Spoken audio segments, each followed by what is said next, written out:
This is an iHeart podcast. Guaranteed human.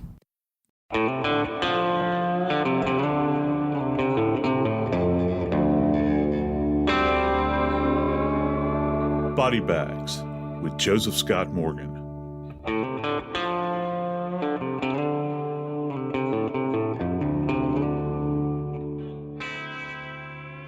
The toughest job I ever had, I guess physically, was when I was growing up.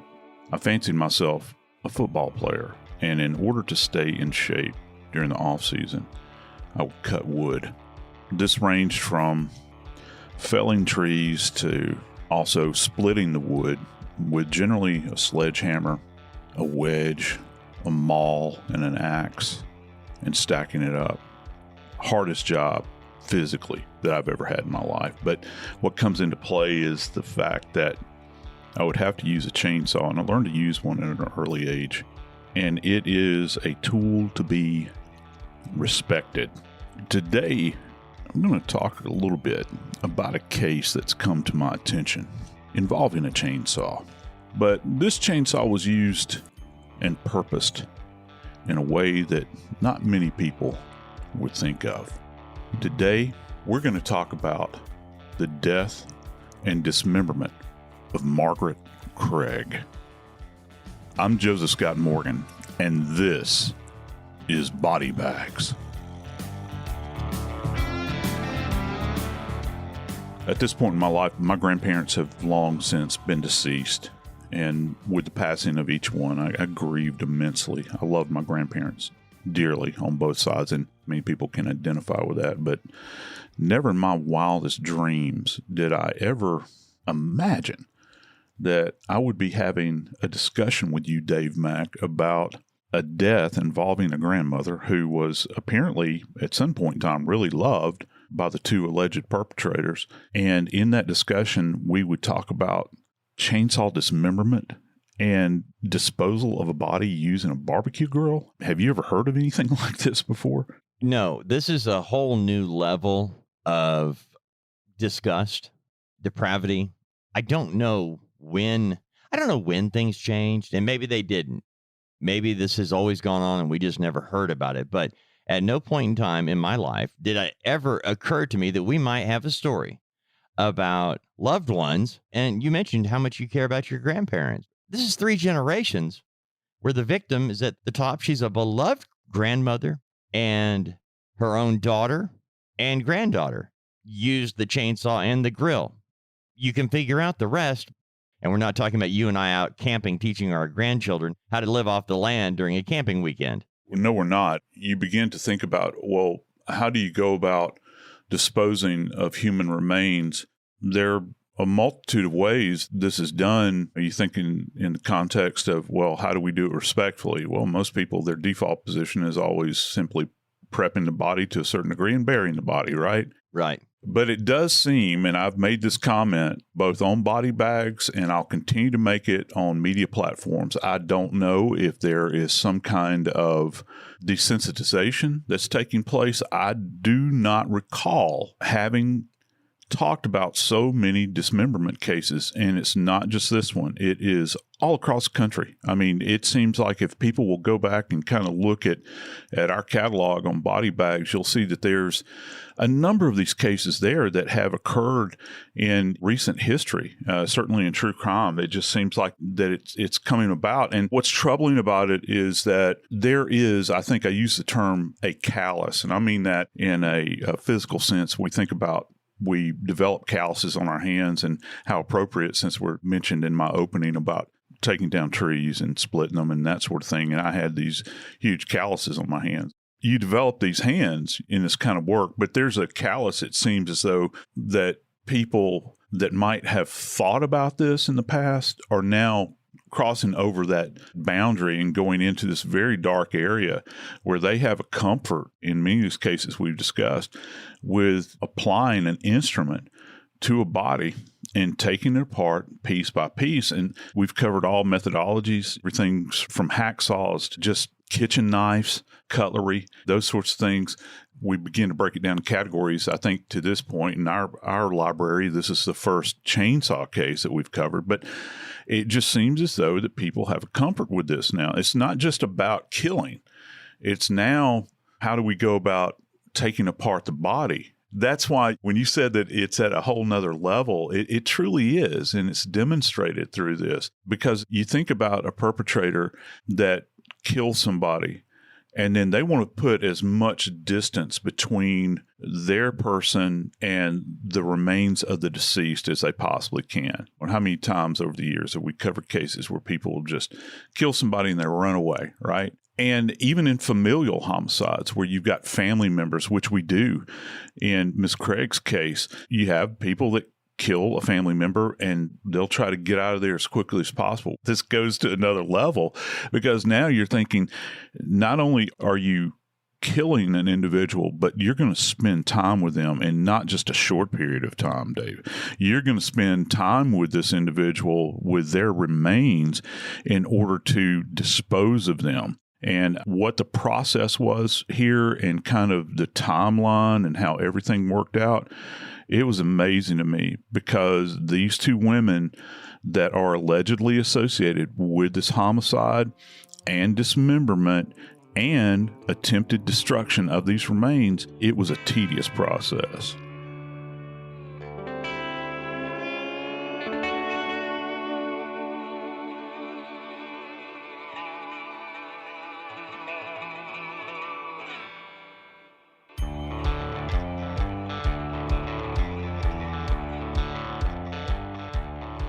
A chainsaw and a grill, that's two things that leave a remnant behind. With a chainsaw, you're talking about, if you've never used one, the thing that happens with a chainsaw when you're applying it to a big piece of wood is that you'll get sawdust all over you. Now, you can't avoid it. It's going to happen. You're going to have it in your hair. You're going to have it on your arms. You're going to have it in your clothing. It'll be everywhere. And, of course, with a grill, all of us have pleasant memories, I would think, of cooking out. And that smell kind of permeates the air, doesn't it? You get it in your nostrils. Maybe it's in your hair. Particularly, it's this thing that reminds you of seasons. Summer comes to mind. But in this case, Lord have mercy, I can't imagine was going through their minds, the perpetrators in this particular case, when they allegedly did this deed. You've got a 71-year-old Margaret Craig. She has a daughter, Candace Craig, who is 44. And Margaret Craig has a granddaughter, the daughter of Candace Craig, 19-year-old Salia Hardy. So we have a woman who is beloved by her neighbors. When a neighbor realized that he hadn't spoken to her in several days, he called police. Now, I'm guessing here that he probably went next door, because the mother, rather Candace Craig and her daughter Salia, they were both there at the home. And I'm guessing that this neighbor probably knocked on the door. Hey, what's going on? Hadn't seen your mom in a while. Is she okay? I kind of imagine that. I'm not saying it happened. I'm just thinking, because I can't imagine when you know people in the house next door that are there, but you don't see the one person you expect to see there, that your first call is not going to be to the police. You would go next door and see, hey, what's going on? Apparently, for whatever reason, he calls police. Haven't talked to my neighbor in several days. Would you mind doing a welfare check? So I think that the neighbor knew something was up. All of us have had experience with good and bad neighbors. I bet everybody that is within the sound of my voice can identify with that. And sometimes you have the good neighbors, right? We always think about the negative, but there are those people that you live adjacent to that you have a warm greeting for. You know, the old idea of leaning on the fence and talking to your neighbor, and you learn a lot about people too, what their health conditions are. You understand if they're debilitated in any way, if people are regularly coming to visit them, or their habits. She's always going out to get her mail. Maybe she cuts her own grass. Maybe she works in her garden. And when you don't see that, it sends up a red flag for you. And I'm guessing, because of the fact that he picked up the phone and called 911, that there was enough there to make him worried. So, and by the way, I'm blessed to live in a neighborhood where we know our neighbors, and we have an elderly neighbor that we've lived near for 20-something years. And so we do keep up with her. She's wonderful, but when we don't see her for a couple of days, we do reach out to make sure everything's okay. So Here we are. It's Friday afternoon, 1:30 in the day, and officers show up at the house of Margaret Craig. Knock on the door. Margaret Craig's daughter greets them at the front door, Candace Craig. And the police say, hey, neighbor called, hasn't seen your mom for a while. Would you mind if we come in and take a look around? Got nothing to hide here. Come on in. Now, what kind of mindset do you have when you know what's in the basement?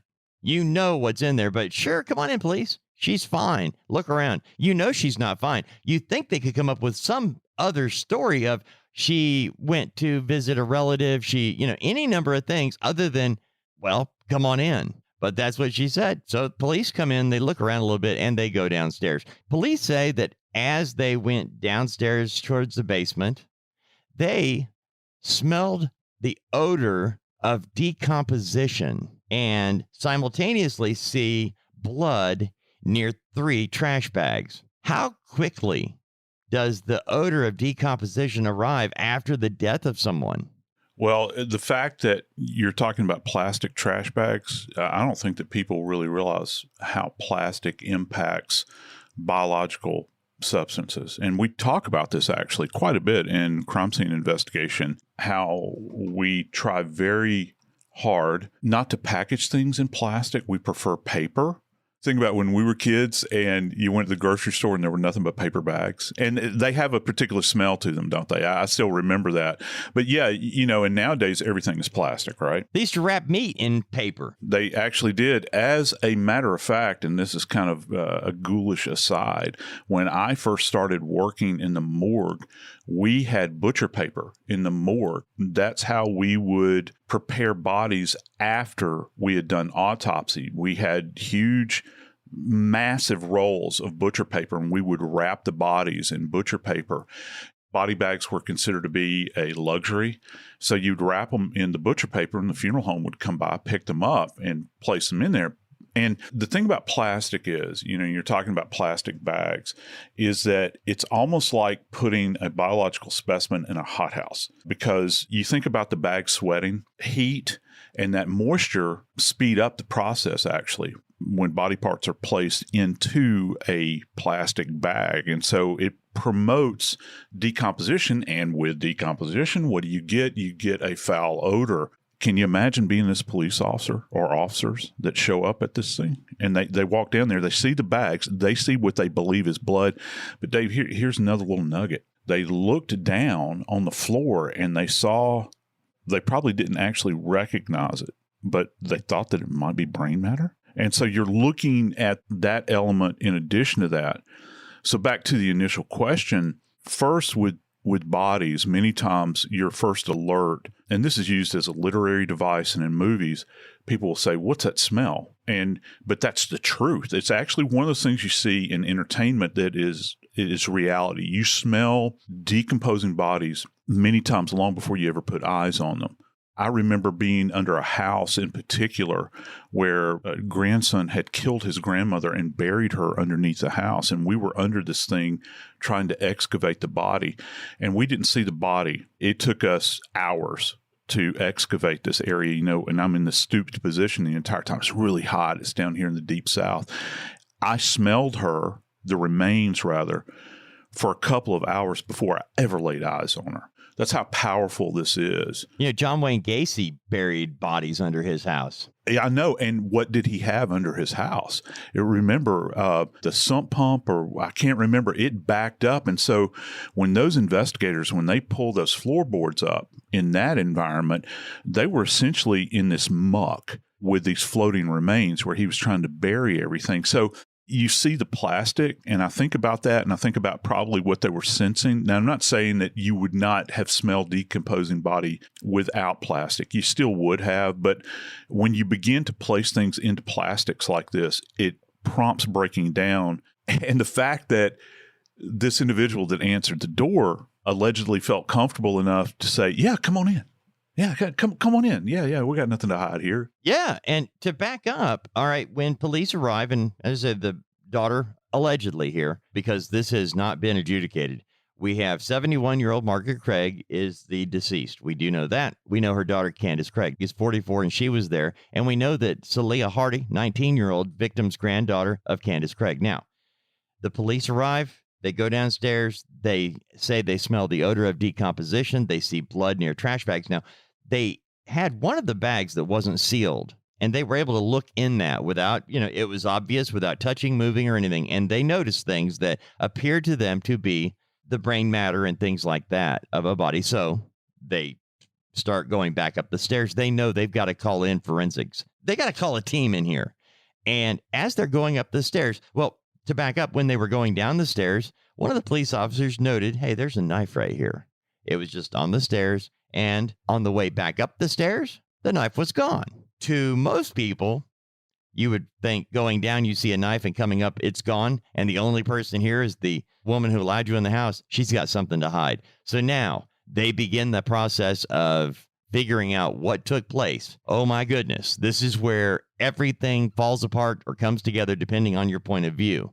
So, Joe, when this happens and police call for, I don't know if you call for backup or whatever, but you've got police officers who are there to do a welfare check.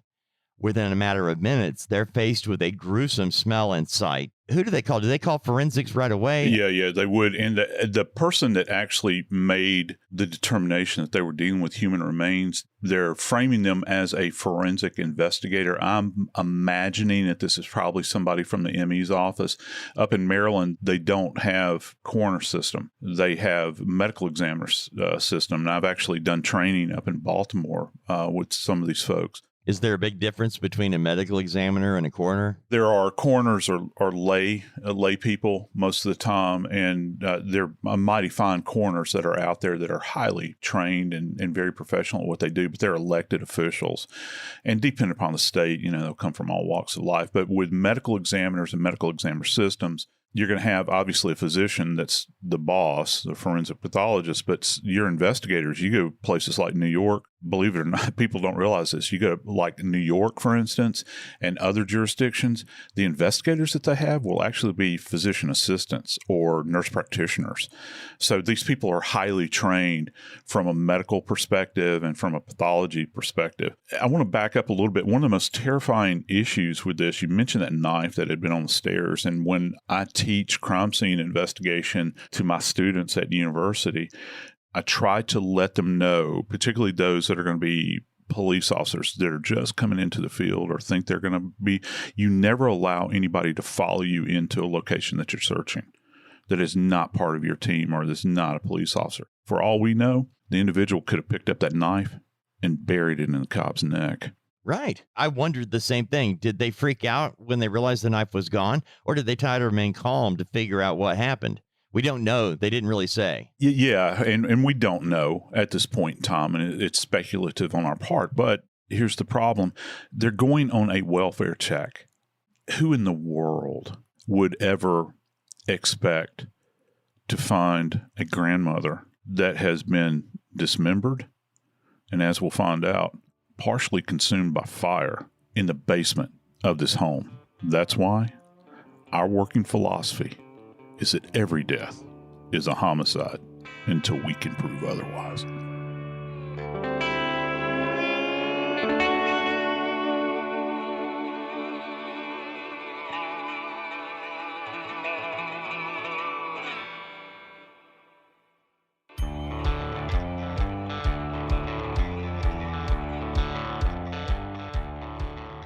My kids make fun of me for this. I've never been a fan of doing puzzles. Everybody thinks that, I guess for some reason, because I was a forensic investigator, I enjoy doing things like puzzles. Did you also know, I got to tell you this, Dave, and people find this kind of interesting.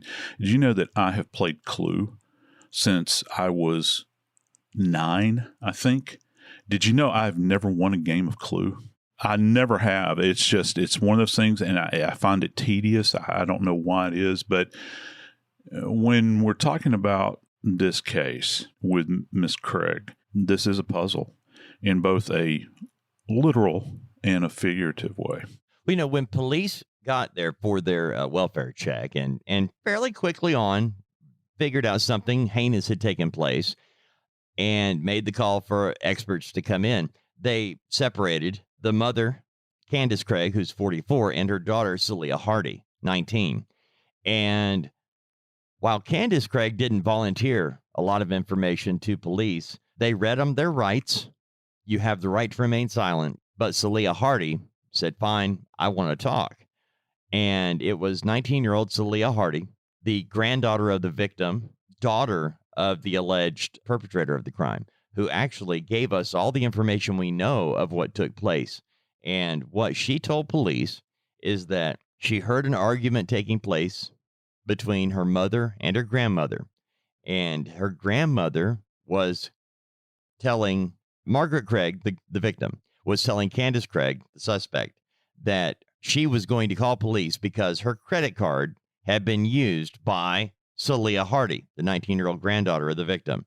And she was mad. It was done without her approval. And mother and daughter were having a big argument about it. And it was when Candace Craig, 44 years old, tells her mother she ain't calling the cops about this, that Salia Hardy claimed she went to sleep.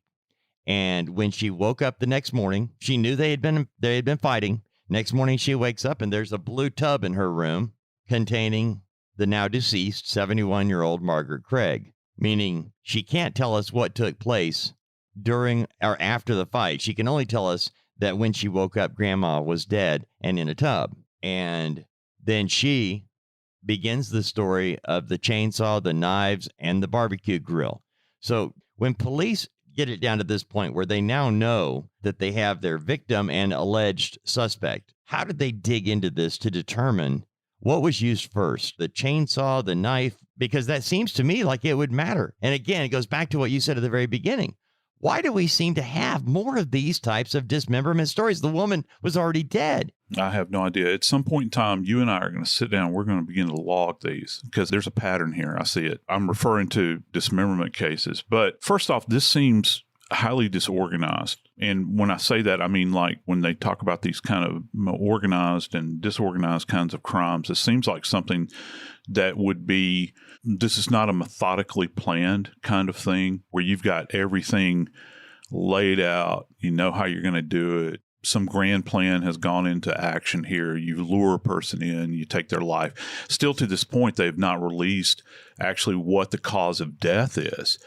And I don't know if that goes to their desire not to release that information or if it goes to how much confusion might exist. I know this. I know that when police did this initial walkthrough at the scene, one of the things that was kind of ominous that they noticed there, you had a case, a chainsaw case, then you had a chainsaw. How exactly do you determine in the morgue, for instance, when you're examining these remains, what came first? I'm not trying to weasel out of this question, but that's very difficult to answer without more data. I will tell you this, the ferocity of a chainsaw, and just for people that are not necessarily up to speed, no pun intended, what speed a chainsaw actually works at or functions at, a chainsaw roughly moves at about 80 to 90 feet per second. That is the chain itself going around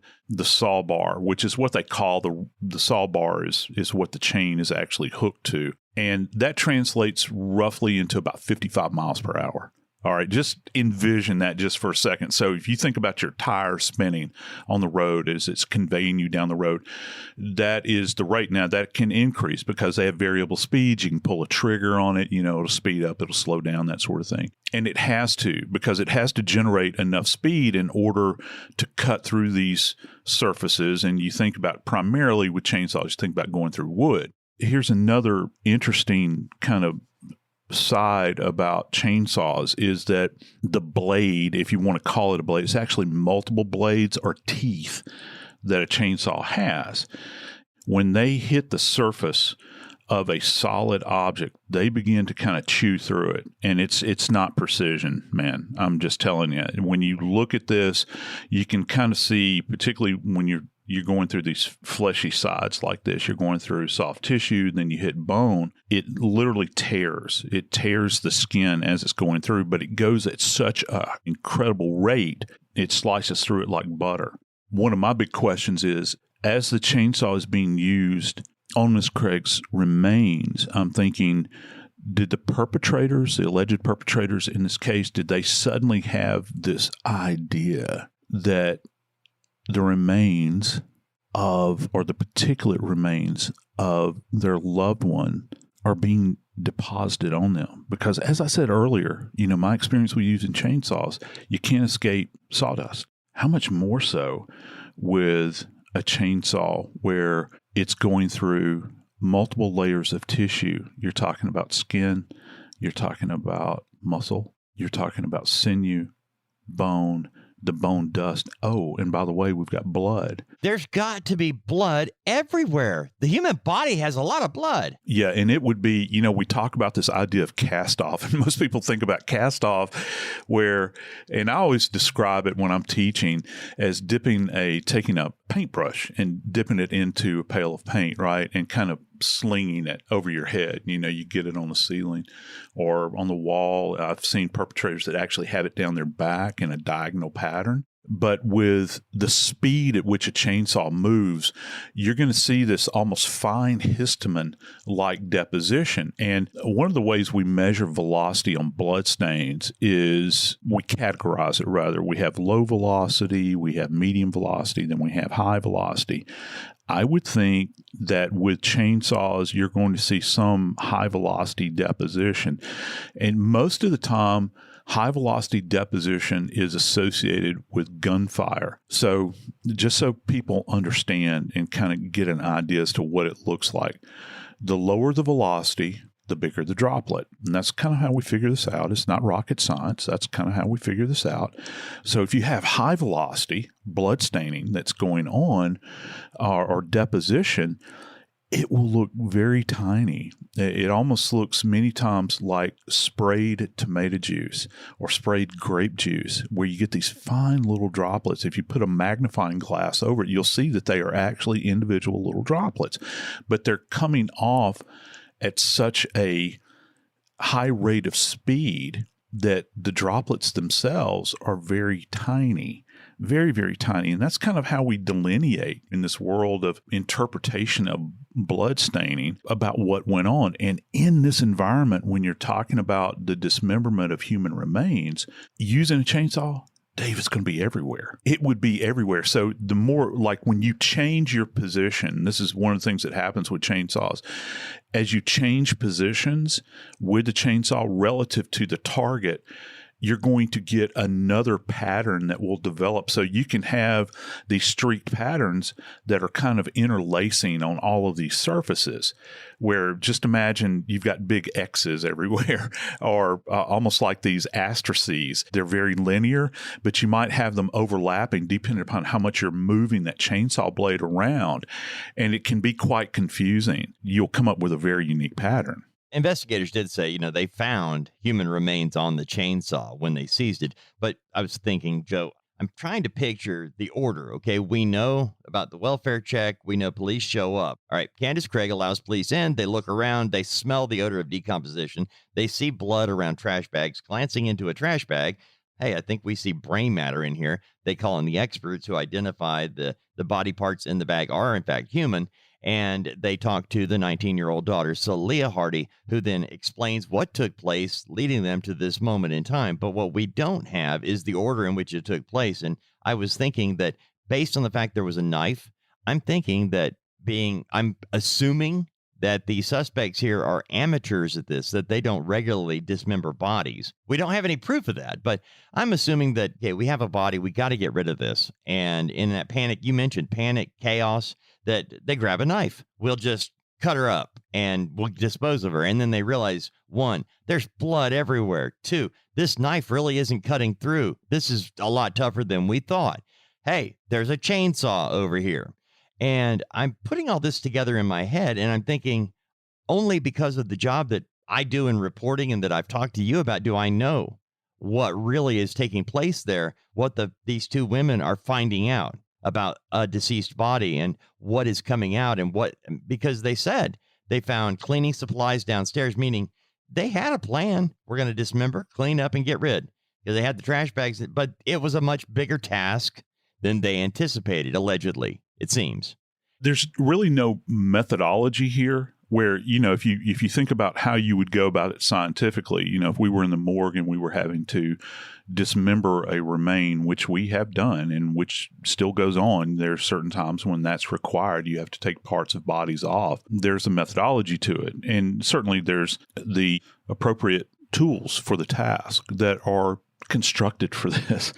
So you're faced with this idea, and I love what you said about the knife. This is not getting it here because it's insufficient to the task. Okay, well, let's leap from here and let's go to chainsaw. Well, now you're going to the opposite end of the spectrum, because if you think you had trouble wielding the knife, now you've got this mechanical device that is going to wreak utter havoc on the target.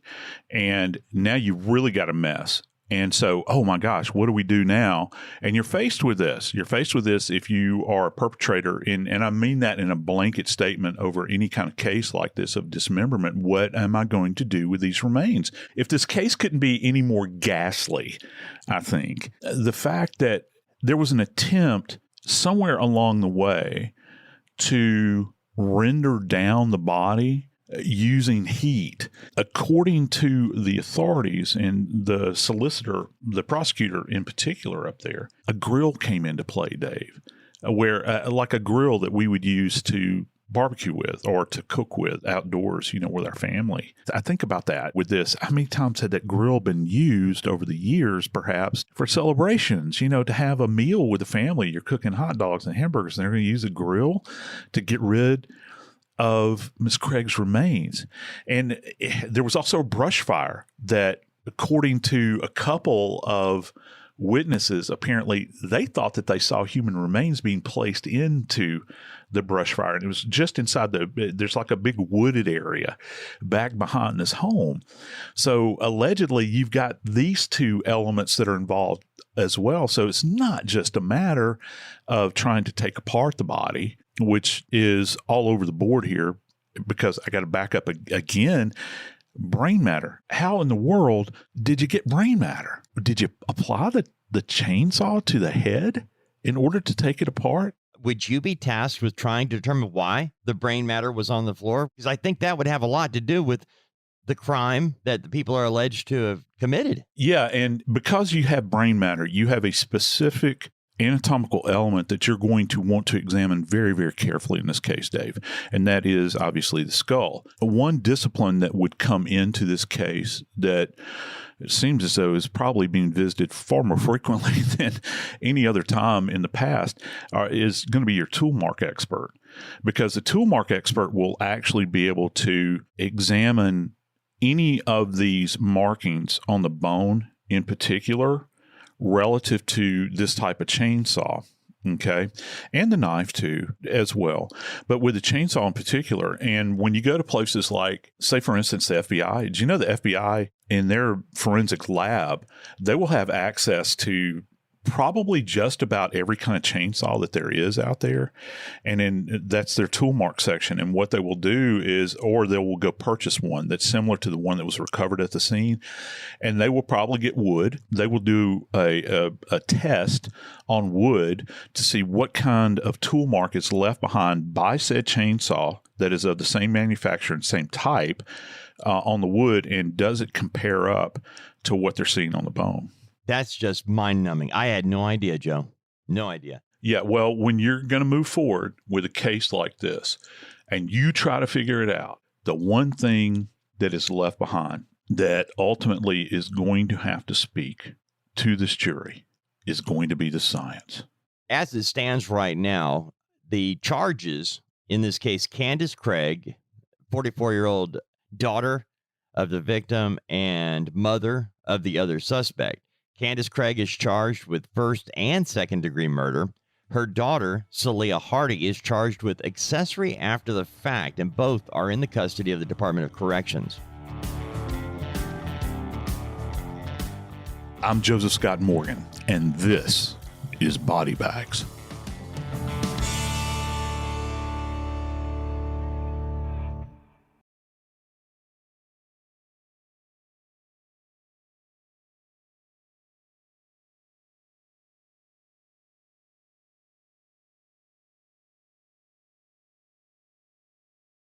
This is an iHeart podcast. Guaranteed Human.